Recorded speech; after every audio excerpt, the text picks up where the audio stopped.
पहुंच गए राम जी के आश्रम। और आगे से नहीं गए, कहीं राम भैया चले न जाए छोड़ के। बैठे हैं, सत्संग चल रहा है। लक्ष्मण जी देख रहे हैं कि हमारे भरत जी पास में आ गए हैं, और पीछे से जा कर के भरत जी को लगा कि मैं भैया को गला मिलने लायक नहीं हूँ, उनके चरणों में गिर जाऊं, और पीछे से प्रणाम किए।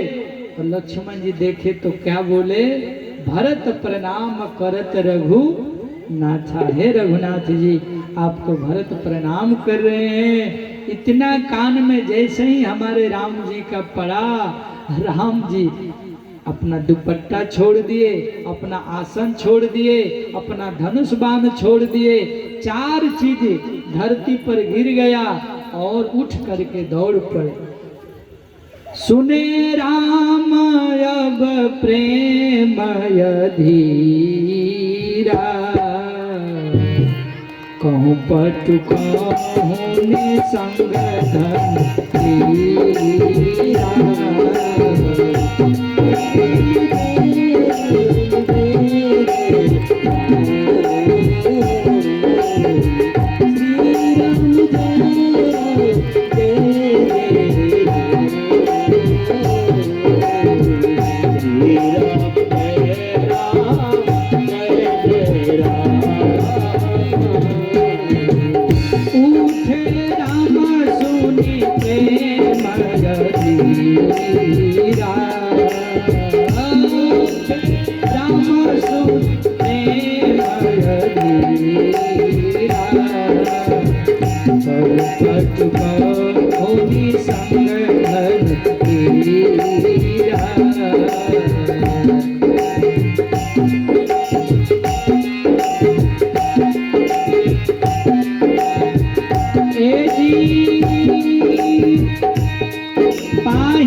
बरबस लिए उठाई उर लाए कृपा निधान, भरत राम की मिलन लिखी बिसरे सब ही अपान। जो मन की वेदना था सब पूरा भया, और भरत राम मिलन महोत्सव हुआ। बोलिए भरत राम मिलन महोत्सव की, चित्रकूट धाम की जय हो, मंदाकिनी मैया की जय हो। प्रेम को कैसे बखान किया जाए, मिलन को। दोनों श्याम बरन के हैं। लक्ष्मण भी दौड़ के भरत भैया को प्रणाम किए, शत्रुघ्न भी प्रणाम किए राम जी को। सब एक दूसरे से गले मिले हैं। फिर निषाद राय सबसे गले मिले हैं। और भरत जी ने कहा अकेले नहीं आया हूँ भैया, माताएं आई हैं, गुरु जी आए हैं। अरे कहाँ हैं? बोले पीछे, थोड़ा सा पीछे हैं अभी। सिया जी की रक्षा में हमारे शत्रुघ्न जी रुक गए, और इधर दौड़े राम लखन निषाद राय सब जाकर के वशिष्ठ बाबा को प्रणाम किए। और माताओं में धरती पर सबसे पहले हमारे राम जी ने कौशल्या से नहीं मिले, कि श्री सुमित्रा से नहीं मिले। बोले दुनिया कहेगी कि राम भी के कई का त्याग कर दिए थे। बैर को कभी भी बैर से नहीं जीता जा सकता है सज्जनों, बैर को प्रेम से जीता जा सकता है।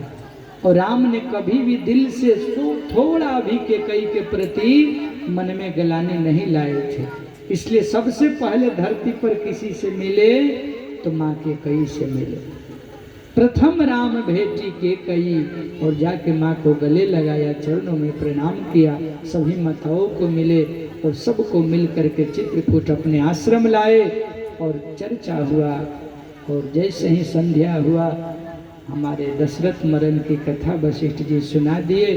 फिर सब विलाप करने लगे, राम सिया लक्ष्मण सब रोने लगे। और रोते रोते अपने पिताजी के नाम से पिंड दान किए, जल दान किए, तर्पण किया।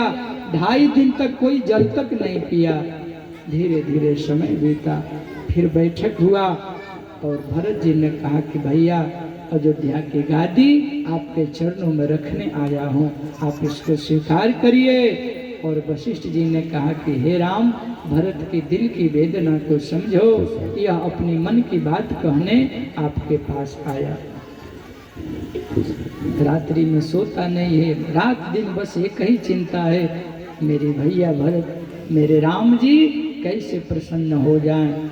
इधर वशिष्ठ जी ने समझाया, हे भरत, राम के भी रुख को समझना, राम से बरियाई न करना, हम सबका हित उसी में है, जो राम चाहे वही करना चाहिए, राम की इच्छा के विरुद्ध जाना ठीक नहीं होगा। इसलिए हे भरत, थोड़ा सा ध्यान रख के अपनी मन की बात कहना। एक बैठक नहीं 5 बैठक हुई, लेकिन गादी का कोई निर्णय नहीं हो पाया। भरत जी कहते हैं मैं नहीं अयोध्या की गादी लूंगा, और राम जी कहते हैं मैं नहीं गादी लूंगा। आज भाई भाई लड़ते हैं, हमको धन चाहिए, हमको धन चाहिए, और एक भाई ये है, ये कहते हैं हमको नहीं चाहिए, वो कहते हैं हमको नहीं चाहिए।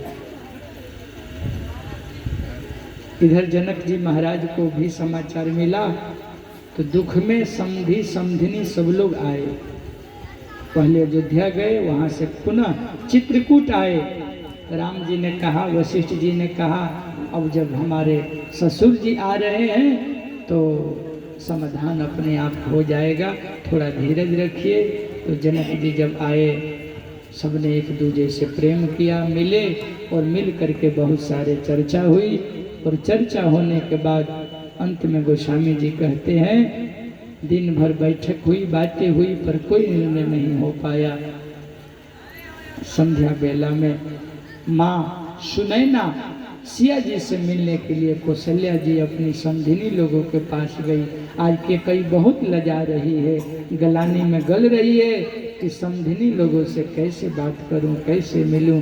आज मेरे चलते पूरी अयोध्या, पूरा जनकपुर, चित्रकूट आया है, मन में गलानी में गल रही है कि कई, लेकिन अब समय निकल चुका है, कर भी क्या सकती है।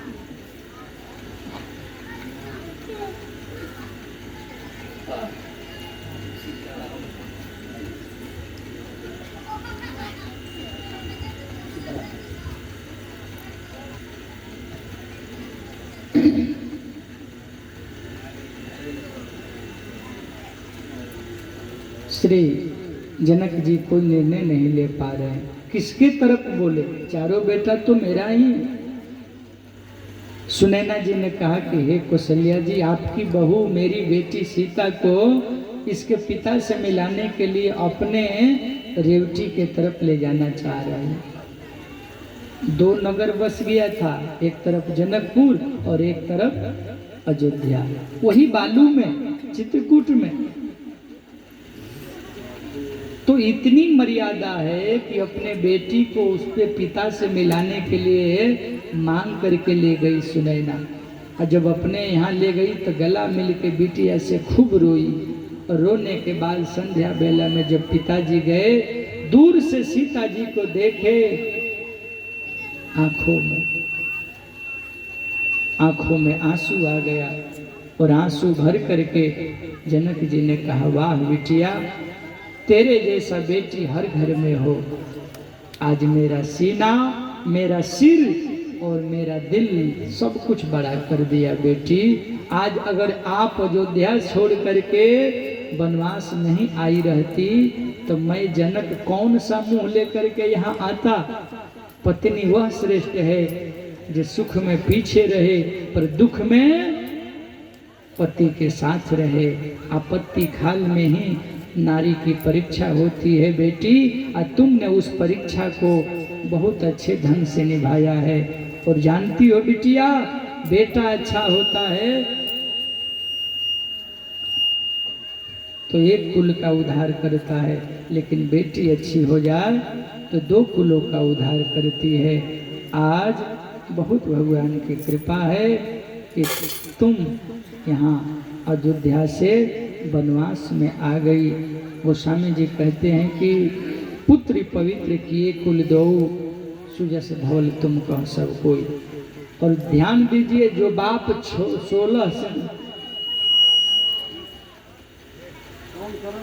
16 श्रृंगार करके जो बाप अपने बेटी को विदा किया था, वो बेटी आज वनवासी भेष में है, आज तपस्वी भेष में है। कौन ऐसा सोचा था कि ऐसा समय आएगा? कौन ऐसा जाना था? लेकिन समय वैसा करा दिया। आज समय वैसा है कि बाप आज मिल करके बिटिया को समझाया। सुबह हुआ, अंत में भरत जी ने भगवान को कहा, जो कहिए भैया वही करेंगे। तो भगवान ने कहा, आप अपने पिता का वचन का पालन करो, मैं भी अपने वचन का पालन करता हूँ। 14 वर्ष तुरंत बीत जाएगा भैया, अधीर मत हो। भाई का काम है भाई का विपत्ति के समय में सहायता करना। ये सुख का समय नहीं है, विपत्ति का समय है। इसलिए हे भाई मेरा साथ दो और अयोध्या जाओ, पूरी पूर्वासी को लेकर के जाओ, मैं वापस जरूर आऊँगा, वचन देता हूँ। राम जी से भरत जी ने कहा, कोई हमको निशानी दे दीजिए, कोई सहारा दे दीजिए। हमारे राम जी ने चरण पादुका निकाल करके भरत भैया को दे दिया और उसी खड़ाओं को अपने माथे पर लेकर के मानो सीताराम मिल गए और हमारे भरत जी चल पड़े अयोध्या के तरफ। राम भक्त ले चला रे राम के निशाने, राम भक्त ले चला राम के निशाने, राम भक्त ले चला राम के निशाने, राम भक्त ले चला राम के निशाने, राम भक्त ले चला राम के निशाने। शीश पे खड़ा हूँ और शीश पे खड़ा हूँ और शीश पे खड़ा हूँ और शीश पे खड़ा हूँ और अखियों में पानी। राम भक्त राम की निशानी, राम भक्त ले चला। शीश पे खड़ा हूँ और शीश पे खड़ा हूँ और अखियों में पानी। राम भक्त ले चला राम की निशानी।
राम सियाही संगम जैसे।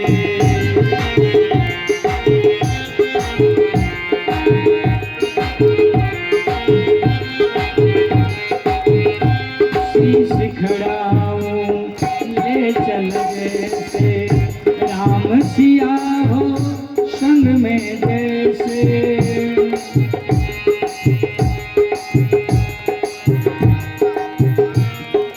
अब इनकी छाव में हो, इनकी छाव में, अब इनकी छाव में, अब इनकी छाव में रहेगी राजधानी। राम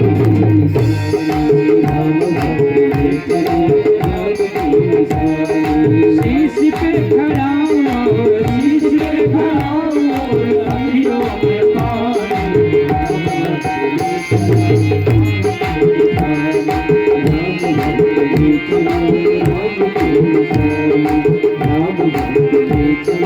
राम यमुना नदी पार किए, गंगा नदी पार किए, तमसा नदी पार किए और तीसरे दिन अयोध्या आए। चरण पादुका को अयोध्या के गादी पर पधरा दिया। अपने नई आसन पर बैठे और 14 वर्ष तक खड़ाओं ही राज्य का संचालन किया। भरत जी अपने सैनिकों को, मंत्रियों को लगा करके अयोध्या छोड़ के नंदीग्राम में जाकर के वास करने लगे और राम से भी अधिक तपस्या साधना में लग गए, उनसे भी कई गुना अधिक त्याग किए।